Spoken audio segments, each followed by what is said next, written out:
اللہم صلی علی سیدنا محمد وعلی آل سیدنا محمد۔ اس میں ایک واقعہ بھی سنا دوں۔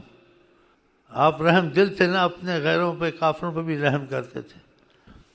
کوئی شخص سورۃ تبت یدا ابی لہب بہت پڑھتا تھا، تبت یدا، کیونکہ ابو لہب نے ایک دفعہ ہاتھ اٹھائے تھے، آقا جی واز کر رہے تھے تو کہا میں کوئی خبر دوں، مجھے بات مانو، کہا میں آپ کو سچ مانتے ہیں اور جو کہیں گے آپ مانیں گے، یہ وعدہ کیا انہوں نے۔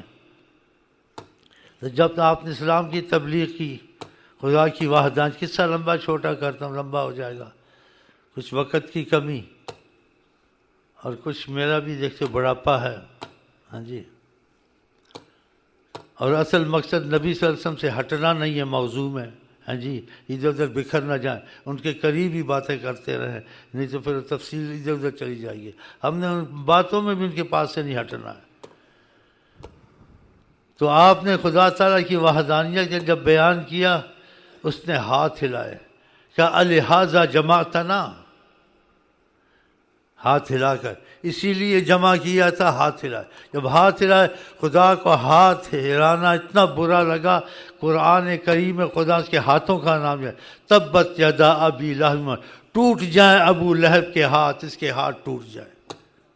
دیکھا، ہاتھ ہلانے کا خدا کو اتنا غصہ ہے کہ اس نے ایسے ہاتھ ہلا کے تبت یدا ابی، ابو لہب کے ہاتھ ٹوٹ جائیں، جس نے ہاتھ اٹھا کے آپ کو ایسے کہا۔ بہرحال جو قصہ میں بیان کرنا چاہتا تھا اس سے نہ نکل جاؤں۔ جب یہ آیت ہوتی تبت یدا ابی لہب، تو آپ تو سب پہ کافروں پہ رحم کرتے تھے، خدا نے کہا، اور آپ پھر بھی رحم کرتے تھے۔ تو ایک صحابی تھا، کہتے سورۃ تبت یدا ابی لہب، تبت یدا ابی لہب وتب، بہت پڑھتا تھا۔ تو آپ کا چچا تھا، خدا کے غضب میں آ گیا۔ آپ تو چاہتے تھے نا رحمت میں آ جائے، وہ خود ہی نہیں آیا نا، تو آپ کو غم رہتا تھا، مسلمان ہو جاتا تو بچ جاتا، یہ آپ کے دل میں تو تھا ہی۔